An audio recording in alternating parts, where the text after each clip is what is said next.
Welcome back to Maggie's Stories. She was just a waitress. He was a mafia hair who had everything. But at 9:47 p.m., he fell apart in a section. The restaurant was loud in the way that made Eve feel alive. Clinking glasses, overlapping conversations. The hiss of the kitchen passed through when Chef Miho slid another plate through and hollered something in Korean that loosely translated to, "Table 6 is waiting, and I am not your personal alarm clock." Eve caught the plate, winked at the pass-through window, and called back in perfectly accented Korean. "And yet here you are reminding me. So whose alarm clock?" "Chef." The kitchen erupted. Someone knocked a ladle against a pot. Miho groaned like a man who had lost a battle he'd started himself. This was Eve's world. Hanok Table, a mid-century fusion restaurant tucked into the quieter pocket of Itaewon, where the street noise softened and the lighting stayed golden and the clientele ranged from homesick expats to Seoul's quietly powerful elite, had been her world for 3 years now, and she ran her section of it like a woman who had been born with a tray in her hand and a comeback already loaded. Eva Dees Campbell, 26. Jamaican by blood, British by education, Korean by choice, which, as she would tell anyone who asked, was the only kind of belonging that actually meant something. She had come to Seoul on what her university friends called a gap crisis. Not a year, a crisis. After her international hospitality degree from Leeds landed her a graduate position in a London hotel that paid her exactly enough to afford a room the size of a generous wardrobe. She had spent 4 months folding napkins into swans for people who didn't look at her. And then one evening she had opened her laptop, typed "jobs in Seoul" into the search bar on a dare to herself, and 3 months later she was here. That had been 3 years ago. She had never rebooked her return flight. She loved Korea the way she loved a well-made thing. Not blindly, not without criticism, but with a deep and genuine appreciation for its texture. She loved the rhythm of the language, which she had studied obsessively until her Korean was fluid and funny and occasionally startled people into silence. She loved the food, the seasons, the way Seoul felt like 10 cities layered on top of each other and you could slide between them like changing channels. She loved her little apartment in Mapo, which she had decorated with warm wood and too many plants and a single framed print above her bed that read, in her mother's handwriting, "You are not too much. You are exactly enough." She loved the work, even when the work included colleagues who smiled at her face and talked behind her back. "Eve, table 12 keeps asking for you specifically," said Jiyeon, drifting past with an empty tray and a look that was trying very hard to be casual. "Then table 12 has excellent taste," Eve said without breaking stride. Jiyeon had been the one to tell the new manager, back in January, that Eve had been rude to a customer, which was a lie so creative Eve had almost respected the imagination behind it. She'd been pulled aside, questioned, defended herself with receipts. Literally, she had pulled up the digital order history and the customer's subsequent 5-star review that mentioned her by name, and walked back to the floor without an apology from Jiyeon and without expecting one. That was the thing about Eve. She didn't need the apology. She needed people to understand, clearly and without ambiguity, that she saw them, that she could not be erased, that her warmth was a choice she made every morning and her sharpness was a fact of her architecture and both of them were hers. She checked on table 4, an elderly couple celebrating an anniversary, the man shy about ordering dessert, the woman giving Eve a look of pure conspiracy, and talked him into the black sesame cake. She refilled the water at table 9, where a group of university students were sharing one bottle of wine with the guilt of people who had checked the menu prices before sitting down. She slipped them the bread basket without charging it and pretended not to notice their relief. This was who she was when she was working.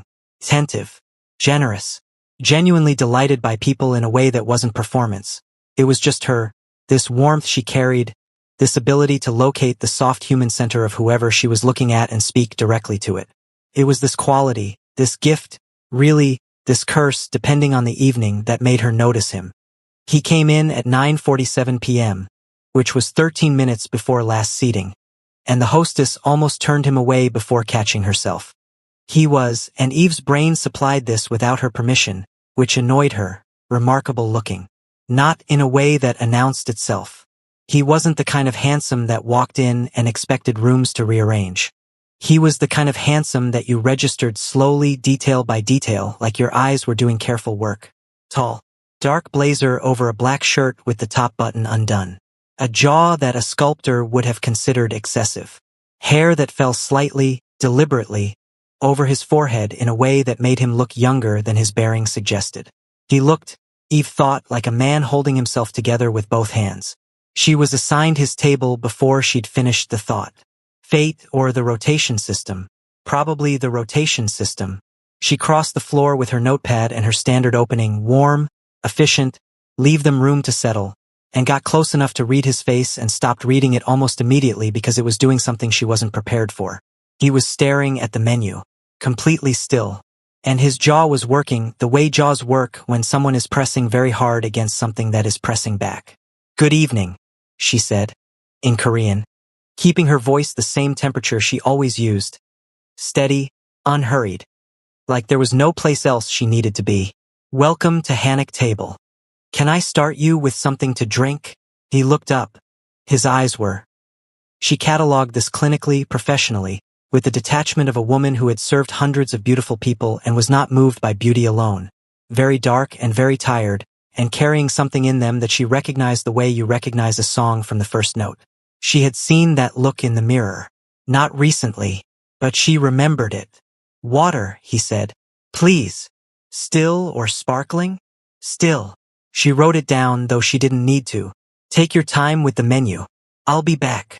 She brought his water. He ordered the braised short rib, barely glancing up. She put the order through, circled back to her other tables, kept him in her peripheral vision the way she kept all her solo diners. Not intrusively, just aware, the way you're aware of a candle in a room. His food came. He ate slowly. He refilled his water glass twice from the carafe and stared at the middle distance between bites with the focused intensity of a man doing arithmetic on something that wasn't numbers. He was almost finished when it happened. She was coming back to offer dessert, a formality she always offered even when she suspected people would decline, and she was 3 steps from his table when she saw his shoulders drop. It was subtle, the kind of thing most people would miss, the careful architecture of a person's composure, doing a thing that architecture does when it's been bearing weight for too long. He pressed one hand flat on the table. The other came up to his face, slowly, and covered his eyes. And then, quietly, with the total lack of theater that made it somehow more devastating than any loud grief she had ever witnessed, he began to cry. Not sobbing, not performance, just tears, escaping through a hand that was trying to stop them, his whole chest moving with the effort of breathing through something he clearly had not given himself permission to feel. Eve stopped walking. She looked around the section. The nearby tables were absorbed in their own evenings.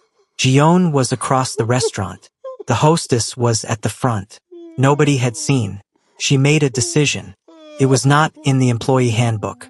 She was fairly certain it was in violation of at least 2 sections of professional distance protocol.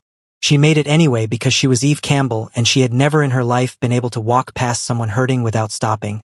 And tonight was not the night to start. She slid into the empty chair across from him. He startled. His hand dropped from his face. He looked at her with the expression of a man caught in something he thought was private. Alarm, shame, the reflexive gathering of composure, and she watched him try to reassemble himself and she said, very quietly, very gently, before he could finish the reassembly, Hey, you're okay." He blinked, opened his mouth. "Don't," she said, still soft. "Don't tell me you're fine. You don't have to." Something crossed his face that she would think about later, much later, when she was home and the night was quiet. It was the expression of someone who had been braced for a particular kind of contact and received a completely different one, like expecting a wall and finding a window. "I'm sorry," he said, in Korean, his voice rough at the edges. I apologize, I don't." "You came in 13 minutes before close and ordered water and the short rib and you ate alone and you're crying," Eve said, taking these off with gentle matter-of-factness. "That's not a reason to apologize. That's just a hard Tuesday." His breath hitched. Something that might have been a laugh or might have been the opposite, somewhere in the space between. She leaned forward slightly. And then she did something that surprised even her. She tilted her head and said, in the softer, rounder cadence she used for exactly no one in professional settings, "Talk to me, baby. What happened?" Not flirtatious. Not rehearsed. Just warm. The way her mother used to say it. The way it meant I see you, I'm not going anywhere, the world can wait. He looked at her like she had just said something in a language he had forgotten he knew. And then, to his obvious horror and her complete composure, he started crying again. Properly this time. His hand came up to his mouth and he turned his face slightly away and his shoulders shook and she reached across the table, without thinking, and put her hand over his on the tablecloth. I've got you, she said. I've got you. His name was Kong Saiwan. She wouldn't learn that for another hour.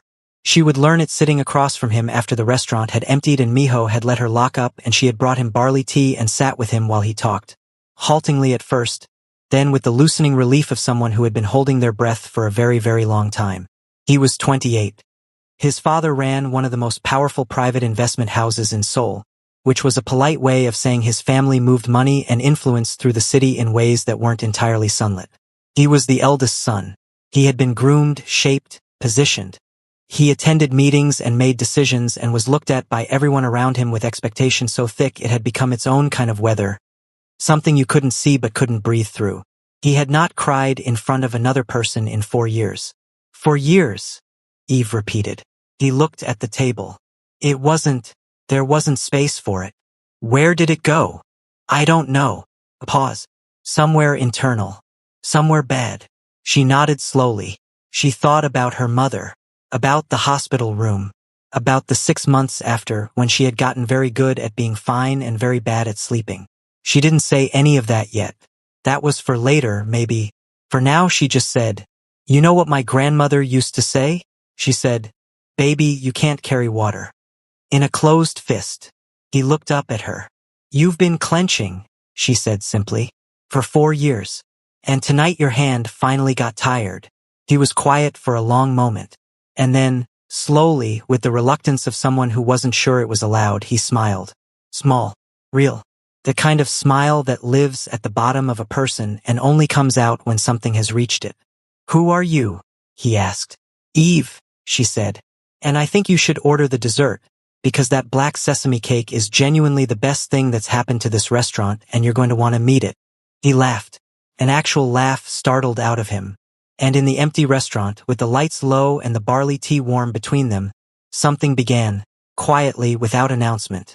The way the best things always do. The date he asked for wasn't really a date. That was what Eve told herself anyway. On the Saturday morning he texted her. He had put his number in her phone before leaving the restaurant that night, which she had allowed with the clinical detachment of someone accepting a business card, and asked if she wanted to walk through Bukshan with him. Just to talk. If you're free. No pressure. She read the message twice.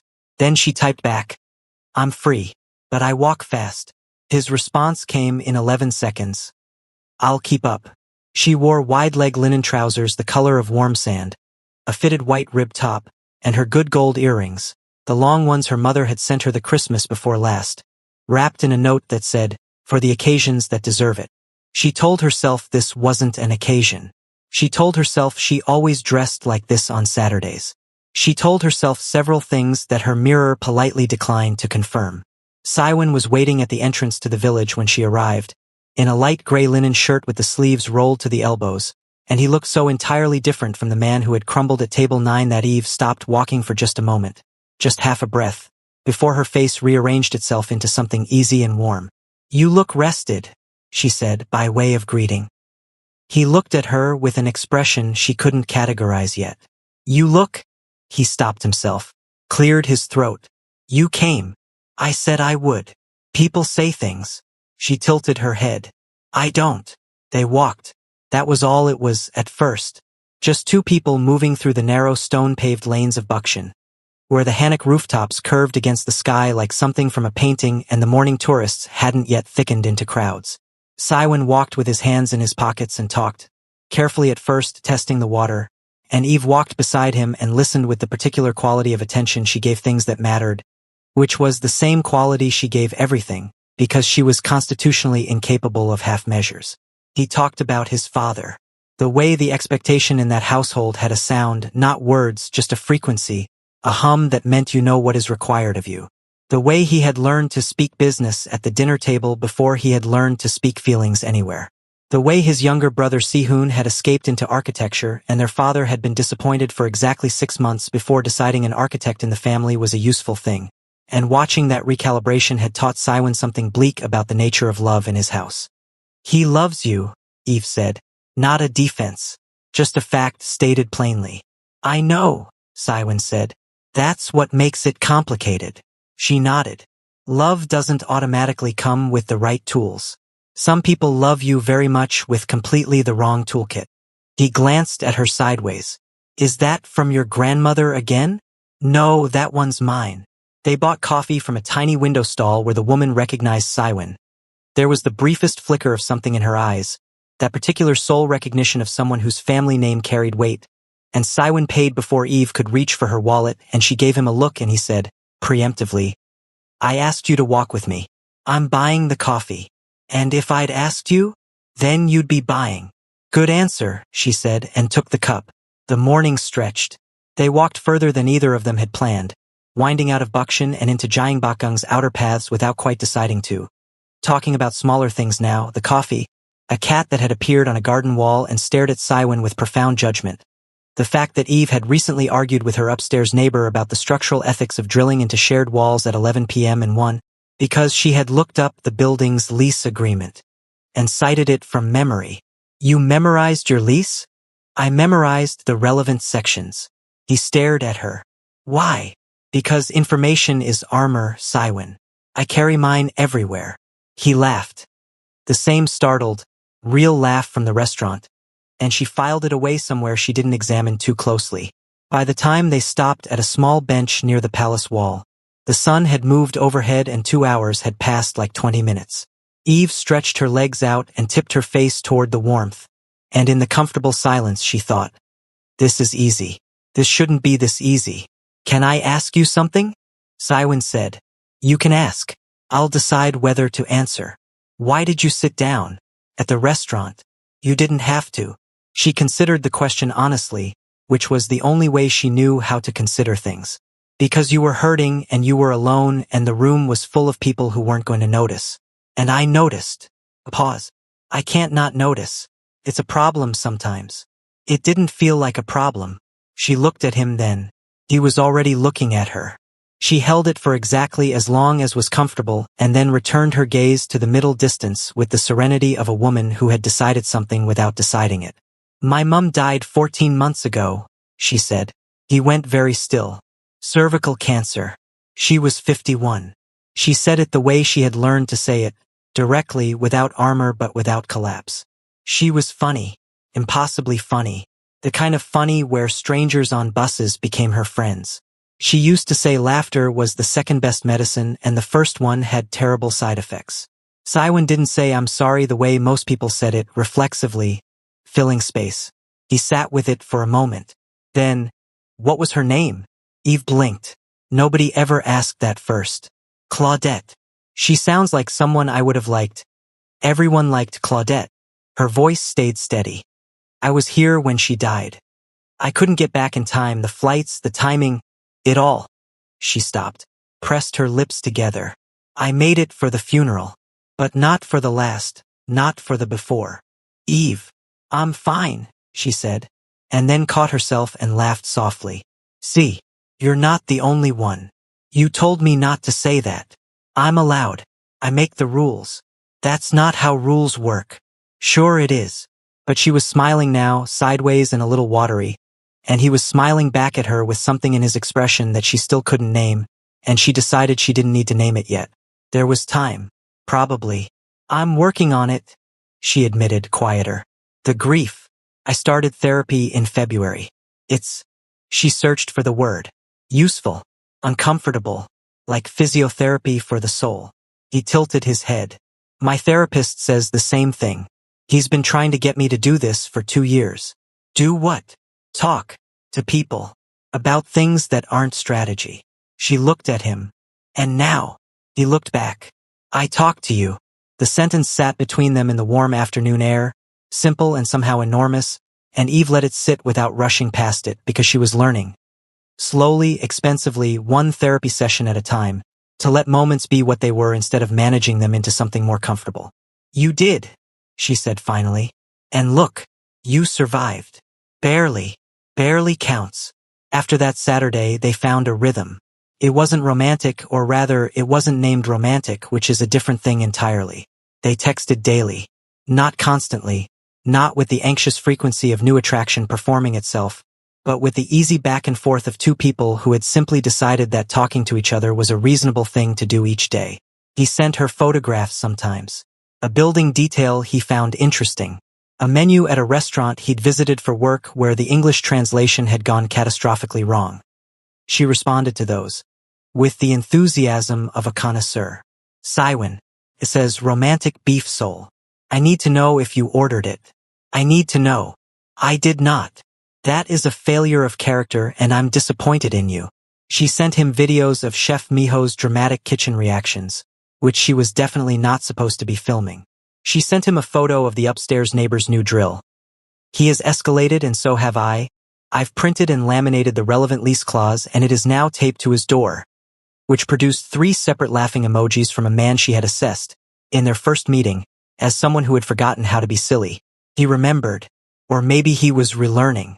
She wasn't sure which, but she found she was fiercely invested in the outcome. They went out again. Not dates.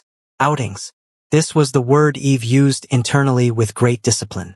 They went to a contemporary art exhibition in Dongdaemun where Saiwan stood in front of a large abstract canvas for 4 full minutes before announcing that he thought he understood it. And Eve said, "Tell me." And he explained it with total sincerity while she listened and nodded and privately thought that his reading of it was more interesting than the artist's statement, which she had already memorized from the plaque. They went to the Han River on a Sunday and ate convenience store triangles and watched people cycle past and argued, with great warmth and zero resolution, about whether the triangles at GS25 were structurally superior to the ones at CU. She was pro GS25. He was a CU loyalist. Neither of them convinced the other. Both of them found this enormously satisfying. He met her coworkers once, briefly, when he came to the restaurant on a weeknight and sat in her section in Gion, watching from across the floor with barely concealed calculation. Asked Eve afterward who he was.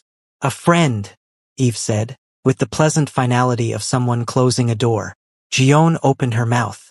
Eve said, "Don't." Without looking at her. The subject was closed. Miho, by contrast, had looked through the pass-through, clocked Saiwan across the restaurant, looked back at Eve and said, "Ava Sasai, that man is not looking at you like a friend. Mind the garnish, Miho. I'm just saying. The garnish, Miho." He minded the garnish. He was, however, correct, and Eve knew he was correct, which was the precise reason she was maintaining her system of labels. Friend. Outing. Not a date. Labels were structure. Structure was something she could manage. What was happening in the vicinity of her sternum when Saiwan smiled at her from across a room was something else entirely. And she was not yet prepared to manage it, so she was managing the labels instead. She was aware, textbook avoidance. Her therapist, Dr. Song, was going to have thoughts. The therapy sessions were every Thursday. Eve liked Dr. Song with the complex affection of someone who found a person both deeply comforting and mildly inconvenient, which is really the only way to like a therapist. She was 50-ish and soft-spoken and had a habit of asking questions that seemed simple and then sat in Eve's chest for the following week, slowly expanding. "Tell me about the friend," Dr. Song said in late April, having extracted the essential shape of Saiwan's existence from Eve's careful paraphrasing. "He's going through a lot. Family pressure, identity stuff, the emotional repression thing. I'm not asking about his circumstances. I'm asking about you. What does it feel like to be around him?" Eve considered lying. Not a real lie, just the comfortable social rounding off of fine, good, uncomplicated. She considered it and then didn't, because she was paying Dr. Song a serious amount of money to sit in this chair and be honest, and she intended to get her money's worth. "Safe," she said, which surprised her as it came out. Like, "I'm usually the one making everyone feel safe. And she paused. He doesn't need that from me. He doesn't come to me wanting to be managed. He just wants to be around me. And that feels different. Really different." Dr. Song made a small note. "And when did you last let someone make you feel safe, Eve?" The question sat in her chest. Started expanding. She thought about her mother. About being 14 and scared about a school thing and calling her mom, who had listened and then made her laugh and then said, You know what you need? You need to remember who you are. She thought about how she had spent the years since her mother's diagnosis being the strong one, the capable one, the one holding everyone else's pieces, and how being that person had calcified into just being her. Eve who was fine. Eve who was sharp and warm and handled it. Eve who checked on everyone and didn't need checking on. A while, she said honestly. Dr. Song nodded, said nothing else about it. She didn't need to. It was a Friday night in May when the not a date became undeniable. They had gone to a rooftop bar in Yongsan. Siwon's suggestion because he had heard about it from someone at work and wanted her opinion, which was increasingly his reason for most things. And the evening was warm and the city was glittering below them and they were on their second drink when the music shifted to something slower and a couple near them started dancing, informal and easy, just swaying. Eve was watching the city. Siwon was watching Eve. She felt it before she turned. That particular quality of being looked at, the specific warmth of someone's attention landing on you and staying. She turned and found him watching her with an expression that was no longer unreadable. She had learned his face by now, its calibrations and weather systems, and what she was reading in it at this specific moment was something she had been carefully not reading for 6 weeks. What? She said, because she was Eve and she faced things. Nothing, he said, which was Siwon for something. I'm not ready to say yet. Siwon. You're just, he stopped, looked away, looked back. The city hummed below them. You have this thing you do, where you look at something and you just completely give it your attention. Like you decided it matters and now it does. She was quiet. You did it to me, he said. In the restaurant. You looked at me like I mattered before you knew anything about me. You did matter, she said simply. You were a person having a hard time. That's sufficient. Eve. His voice was different. Lower. The way it got when he was saying something that cost something. I think you know that this isn't. Siwon. I think you know, he said again quietly. That I'm not here as your friend. I'm trying to be. I know that's what you want. But I think you should know that He stopped himself. Laughed once, short and rueful. I told my therapist about you. She blinked. What did he say? He said I should tell you. She looked at him. He looked back. Below them the city was lit up like every promise that had ever been kept, and Eve Campbell, who managed everything, who was strong for everyone, who had built herself a life out of competence and warmth and chosen belonging, felt something in her chest crack open, just slightly, along a seam she'd forgotten was there. I told my therapist about you too, she said. What did she say? She asked me when I last let someone make me feel safe. He was very still. And I said, Eve said softly, a while. He reached across the small table between them, turned his hand over open and left it there, waiting, not asking, not taking, just there. The way she had put her hand over his on the tablecloth 6 weeks ago, in a restaurant, in the beginning of something neither of them had named yet. She looked at his hand. She looked at him. She put her hand in his. Still not calling it a date, she said. He curled his fingers around hers, warm and certain. Whatever you want to call it. The city glittered. The music played. And somewhere in the middle of a rooftop in Yongsan, Eve stopped managing the labels and let the thing be what it was. The first time Siwon said I love you, he wasn't looking at her. He was standing at her kitchen window in his socks. Gray, one with a small hole at the toe that she had noticed and he didn't know she'd noticed, holding a mug of the ginger tea she made on Sunday mornings, watching the rain come down over Mapo in long silver sheets. She was behind him at the counter, slicing fruit, not looking at him either, and the apartment was full of the comfortable quiet that had become their specific language. Not silence born of nothing to say but silence born of not needing to fill every moment, which is the rarer and more valuable kind. She didn't know what made him say it then. Maybe the rain. Maybe the tea. Maybe the fact that it was a Sunday in June and they had spent the previous afternoon at Han River and he had laughed so hard at something she said that he'd had to sit down on the grass, properly sit down, hand on chest, and she had stood over him making it worse with her expression alone. Maybe it was the accumulation of all the Sundays and Saturdays and Thursday texts and rooftop evenings and therapy sessions and phone calls and slow walks through the city that had been building toward this single moment at her kitchen window. I love you, he said, to the rain, the knife stilled in her hand. She didn't move. I know that's, he stopped. I know we haven't. Another stop. She could hear him thinking, which she had learned to recognize. a particular quality of his silence that meant the interior work was happening in real time. I wasn't going to say it yet. I had a plan. You had a plan, she repeated. There was a dinner involved. A specific restaurant. I had the table booked. She set the knife down. Saiwen. I know. You were going to plan the I love you. A pause. It seemed responsible. She turned around. He was still facing the window, mug cradled in both hands, shoulders carrying that particular tension of a man who had said an enormous thing, and was waiting to find out what the ground was going to do. She crossed the kitchen. She stood beside him at the window, shoulder to arm. He was taller. She had always found this funny, this geometry of them, and she looked at the rain for a moment and then she said, I love you too, and I'm glad you said it to the window first because I need a minute. He turned then, and his face, God, his face. She had catalogued every expression in his vocabulary by now, and this one was new. It was the expression of someone receiving something they had not been sure they were allowed to want. It was the expression of the boy underneath the air, the person underneath the position, the man who had cried at table 9 14 minutes before close and changed the entire trajectory of both their lives. A minute for what? He asked. To not cry in my own kitchen, she said. Give me the minute, Saiwen. He pressed his lips together.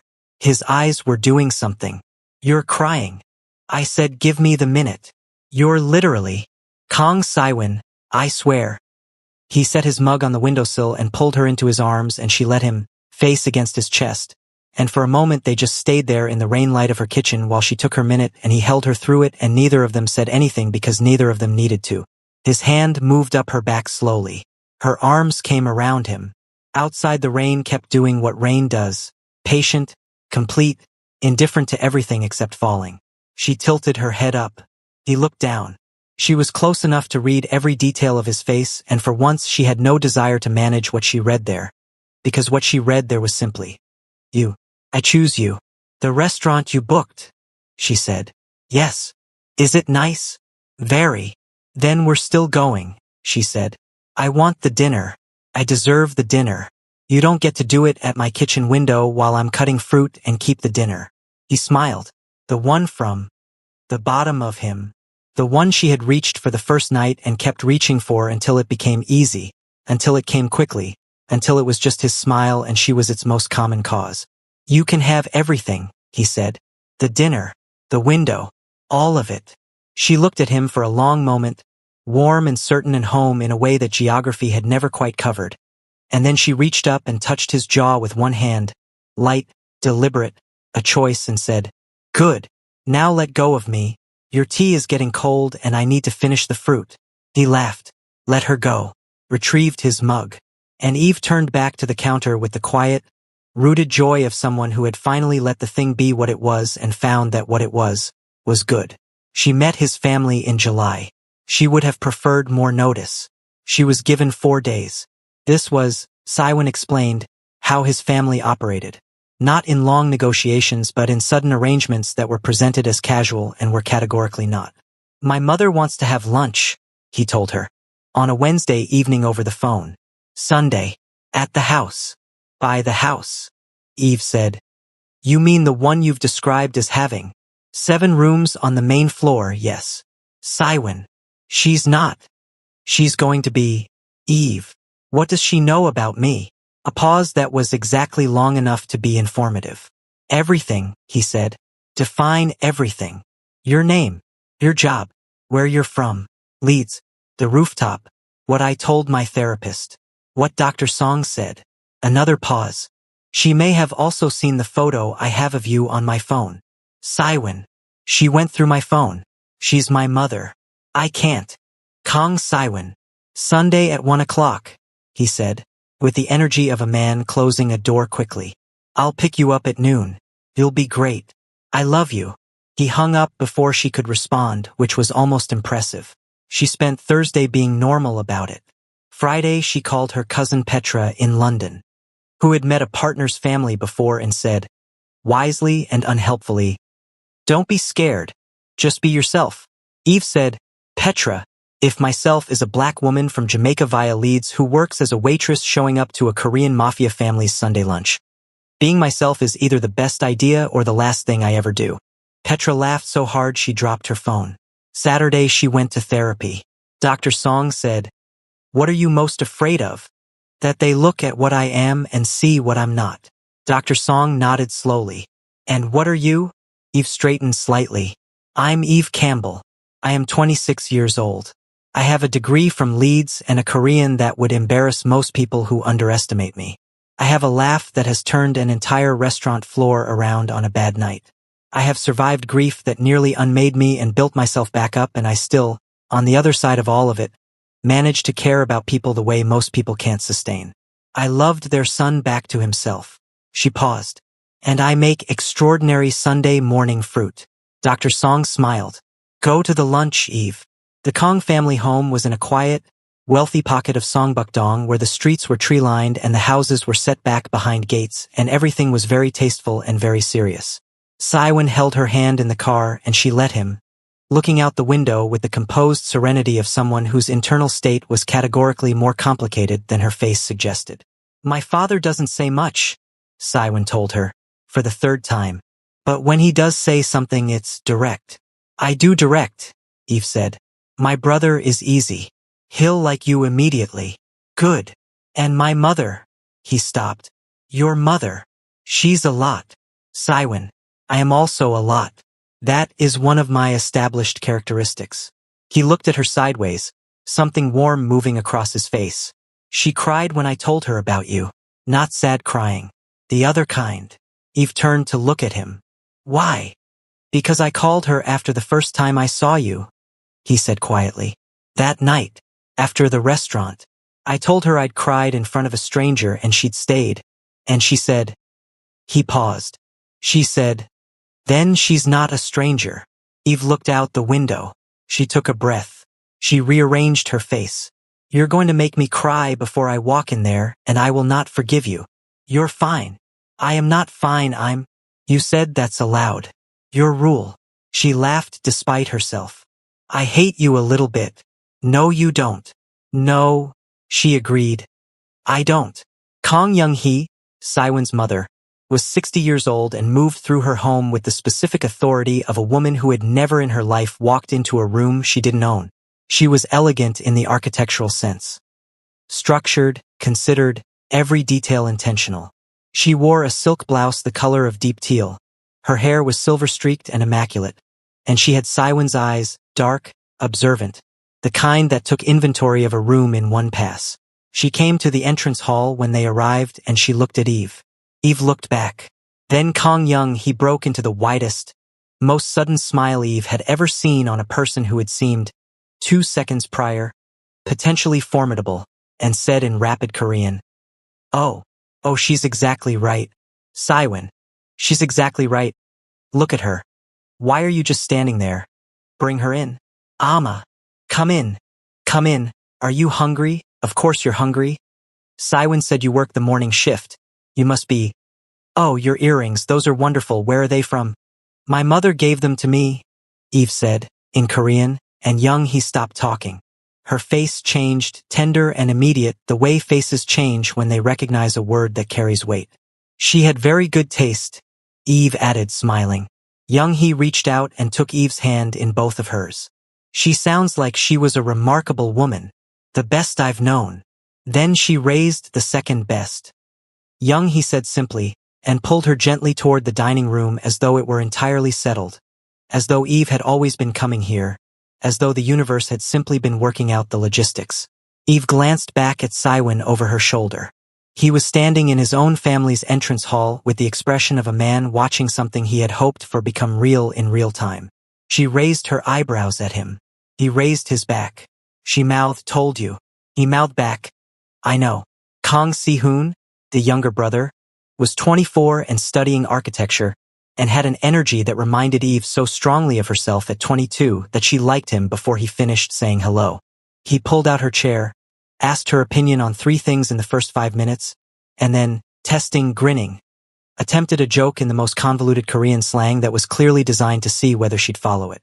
She followed it, responded with something sharper. He turned to Saiwen with the expression of someone who had just been defeated in a sport he invented and said, "I like her. She stays. She's not a stray cat." Sihun, Siwen said. She is magnificent is what she is. Sihun said to Eve directly, because he was a man of integrity. I agree, Eve said, and clinked her water glass to his. The father, Kong Hyun-woo, silver-templed, precisely spoken, a man whose whole bearing communicated that he had spent decades in rooms where every word was a transaction, sat at the head of the table and ate and asked Eve 2 questions with the focused economy of someone who had decided those were the relevant ones. The first was what she had studied. The second was what she intended. She answered both directly and without softening the edges, because she had been right in the car. She did direct. He nodded at each answer, said nothing further. When the lunch ended and they were in the hallway, he stopped beside her briefly and said, quietly enough that only she heard, My son laughs more now. Eve looked at him. He has a lot to laugh about. The corner of Kong Hyun-woo's mouth moved. Not quite a smile, but the architecture of one. He walked back toward his study. Eve filed it under sufficient. More than, actually. But it was young he who made the afternoon. She was the kind of woman who asked real questions and listened to the real answers, who refilled Eve's glass before she had to ask, who laughed loudly and without apology, who told stories about Siwen's childhood with the gleeful precision of a woman who had been waiting years for the right audience. The one about 8-year-old Siwen composing a formal written apology to his kindergarten teacher. 2 paragraphs, young, he said. 2 whole paragraphs, he was 5, 6, fine, 8, but still. Had Eve laughing so hard she pressed her hand over her mouth and Siwen buried his face in his hands and Sihun applauded and young. He beamed like she had just won something. And then young he looked at Eve across the table. At ease now, warm, one hand gesturing mid-story, and said, with the directness her son had clearly inherited. You make him soft. This is not a criticism. This family has enough hard. What we needed was someone who knew how to reach the soft part. The table was quiet for a moment. Siwen looked at the table. Sihun looked at his hands. Eve held Young-hee's gaze and said, He makes me feel safe. This family has enough strength. What I needed was somewhere it was all right to put some of it down. Young-hee nodded once. Then you're both useful to each other. We prefer the word loved, Eve said.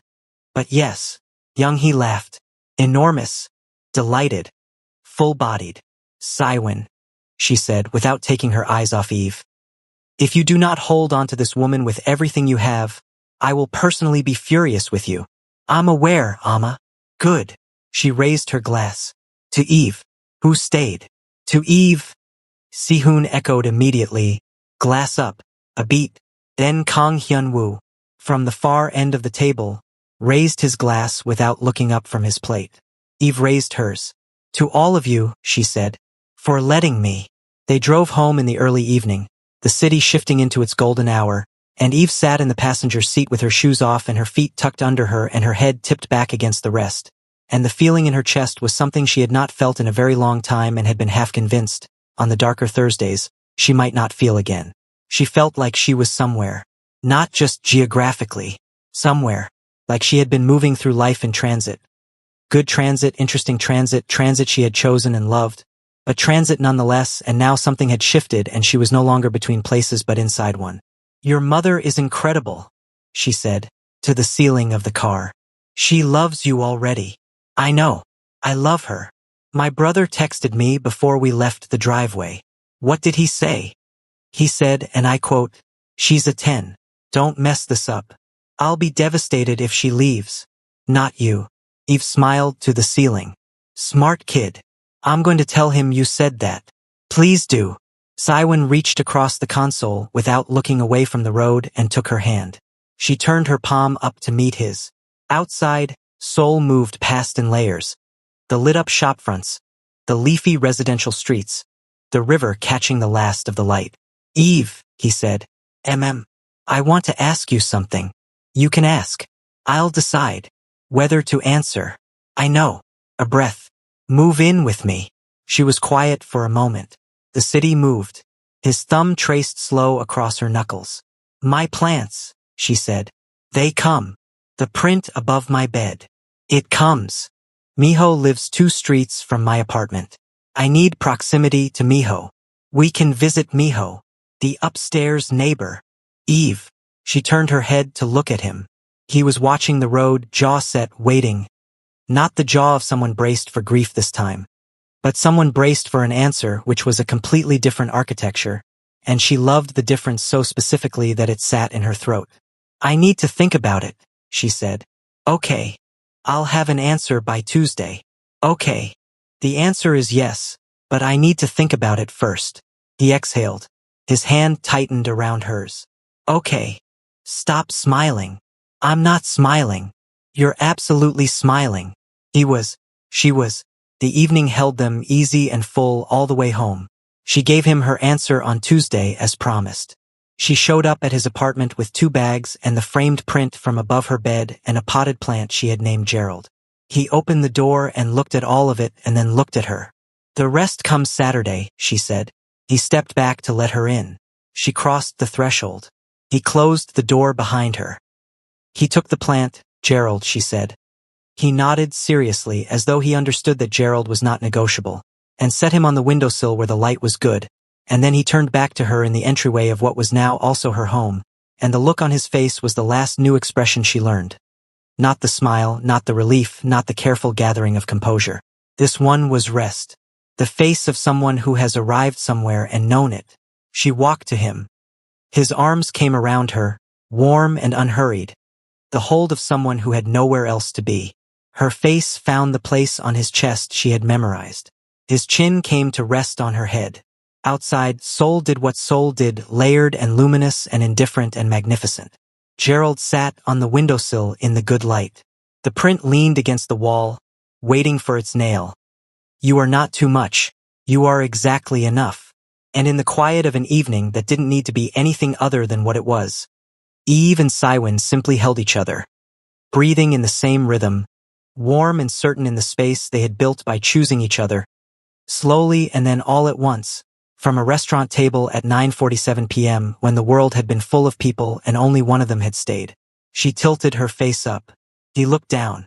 This was the choreography of them, these small adjustments, these mutual tunings. Hi, she said softly. Hi, he said back. She kissed him first. She would have, even if he hadn't been about to. That was who she was. She moved toward what she wanted with her whole self, no half measures, no lingering on the threshold. She kissed him the way she did everything, with complete attention, with warmth that was not performance but nature, with the particular quality of a person who has decided something and is finished deciding. He kissed her back with everything he had. Every week of learning her. Every morning text and Thursday session and coffee at the tiny window stall and river afternoon and rooftop evening and her hand on his at the tablecloth and his hand open and waiting and her choosing to reach for it. Every Sunday in her kitchen with ginger tea and rain. Every time she had looked at him like he mattered before she had reason to. It was unhurried. It was complete. It was 2 people who had healed enough to be here. Not perfectly healed, not finished, but enough. Enough to stand in an entryway with a plant named Gerald and a framed note in a mother's handwriting and choose this, openly and without armor, together. He walked her back slowly until she was against the wall and she laughed against his mouth. That laugh, the one that had turned restaurant floors around, the one that made Miho knock a ladle against a pot, and he smiled into the kiss, which was something she would put in her list of favorite things, him smiling into kissing me. The bags, she said, between them. Later, he said. Gerald needs. Gerald is fine, he said. And she looked at the windowsill where Gerald sat in his excellent light, unbothered, and she decided he was right, Gerald was fine, and the bags could wait, and Tuesday was the best day she had chosen in a long time. She took Cywin's face in her hands, this face she had read like a language, that she had watched learn how to rest, and she looked at him for one long moment, clear-eyed and present and entirely here. You know what your problem was? She said softly. When I met you? What? You forgot that you were allowed to be held. His eyes were doing something. She let them. I remember now, he said. I know, she said. I taught you. He pulled her close again, tender and sure, and the city lit up outside the window and Gerald grew in the good light and the print leaned against the wall with its truth, and Eve Campbell, who had crossed an ocean on a dare to herself and built a life from warmth and wit and sheer refusal to be diminished, was home. Not the building. Not the postcode. Him. This. Them. Home. Hello, besties. In this story, we learned that the strongest thing you'll ever do is let someone see you breaking. Siwon had everything: money, power, family name, and was dying inside because he wouldn't let anyone. Eve had survived everything: grief, betrayal, being far from home, by being strong for everyone else until she forgot to let anyone be strong for her. They didn't save each other by being perfect, they saved each other by being honest, present, and willing to stay.